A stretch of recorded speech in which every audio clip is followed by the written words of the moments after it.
guys, this is Kayla. And this is Becky, and we're with A Couple of Bees Read. Yes, and we are here with a different kind of book review. Yes. Becky, tell me about this book. Well, at my church, we have a book club, and we read different books every other month. And this book, if not for this, Nancy Moser. Yes, she's published something like 40-something books. Oh, wow. She's been around for a good while. I loved this book. And it's, if not for this, I thought, what does that mean? And what you find as you get into the book, the main guy, his name is Wesley. And he ends up hiring this lady named Gracie. They run into each other in a parking lot, and it kind of an impromptu interview happens, and he says, well, I'm opening a place and I need a receptionist, would you be interested? And you have to understand about Gracie, she's never had a job outside the house because her mother, who was her strength and everything, passed away from cancer, and she's had to take care, and then her dad gets sick, and he's not a very pleasant person. And he's very, very controlling, and she's had to stay home and take care of him, so she doesn't get to go to college or anything, and it's been really hard on her, and she's never worked outside the home. So this man just appears and offers her a job out of the blue, and she's like, I don't know about this, He gives her the address, she shows up, and it's in a strip mall. Well, on one side is a vitamin store, and on the other side is a pet store, but there's no signage for the place she's at. So she's like, oh, this is kind of weird, Yeah. And so she goes in anyway, and he's there, and she says, well, what do we do here? He says, well, a lot of things, and said, well, what kind of client, what about the clients? And she said, because she's looking around, there's no computer, there's no television, there's no file cabinet, and she's like, there's no telephone, and she's like, he says, well, clients show up, and then we take them in back here to this room. And she says, well, do we schedule appointments? He says, they come when they need to. Everybody knows. And she's like, this is getting weirder by the minute. And so she goes back with him to this room, and as they walk in and they close the door, it's like a dome.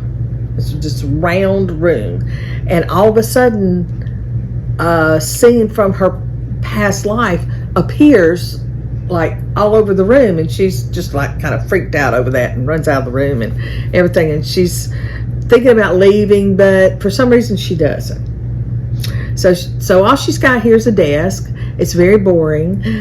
She comes in the morning, and as time goes on, she adds plant, she adds a coffee station, things like that. She brings books to read because she has nothing to do, because there's no phones to answer, there's nothing to enter in, and it's just kind of strange. And then the next thing she knows, all of a sudden, these people start showing up.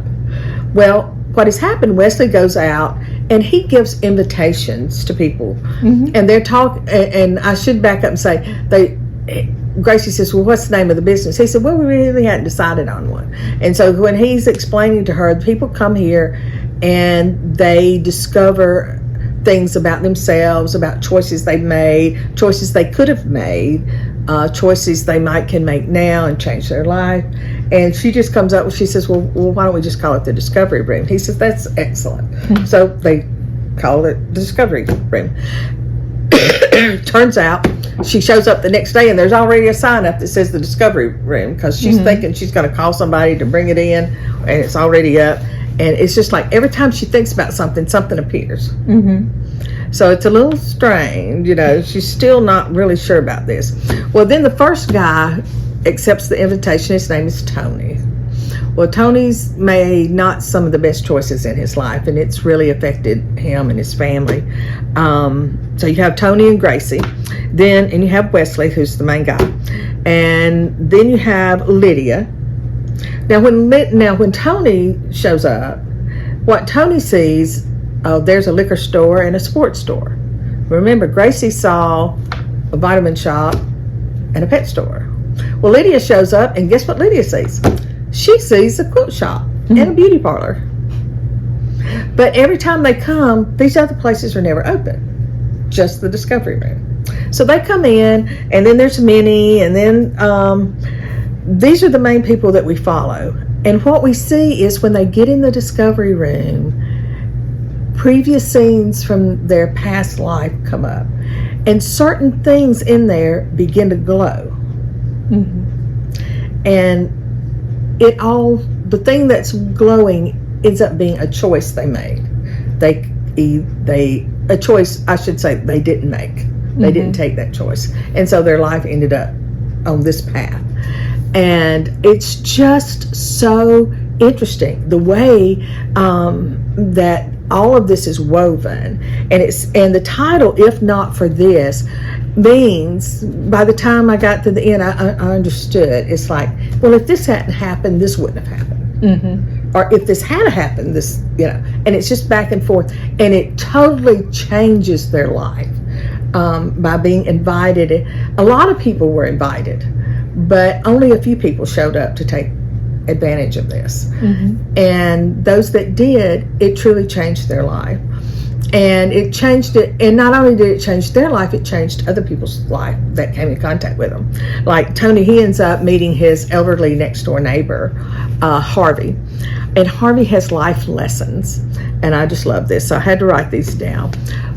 Now, Harvey is like in his, he's right around 90. Okay, so he was in the Korean War. He has a lot of wisdom to offer. And as he and Tony interact with each other, he teaches Tony his life lessons. One, people matter. That's the thing. And before, people didn't really matter to Tony. But it kind of changes. And then everybody has a God-given gift. Tony's like, I got nothing. And he said, no, you do. You just don't know what it is yet. And then time is short. And, you only get so many times to make these choices in your life. And when you do, it's kind of that ripple effect. It affects you, but it affects a lot of other things and a lot of other people too. And then the fourth one that Harvey teaches is God is. Period. That's it. God is. And he works in our life, and he gives us free will and all of these things. And it was just it has almost, it is kind of a religious experience for these people, but is also some magical realism in here and things that are happening. And it's just such an interesting book, and it's so well written, and I just loved it. And the chapters are divided by the characters, Okay. and it goes back and forth between all these characters. And so it's a really, really interesting book. And I had never, she's got like 47 books, and I've never read a Nancy Moser before, but I will definitely be reading some others of her. Yeah. So definitely check it out. It is a 5+ star read for me. And I read it in just a couple of days. I couldn't put it down. Yeah, I remember that. Yeah. I was supposed to be reading something else, but I couldn't put this book down, so I almost got in trouble. But anyway, pick it up and read it, and then let me know what you think. Great. Bye, guys. Bye, guys.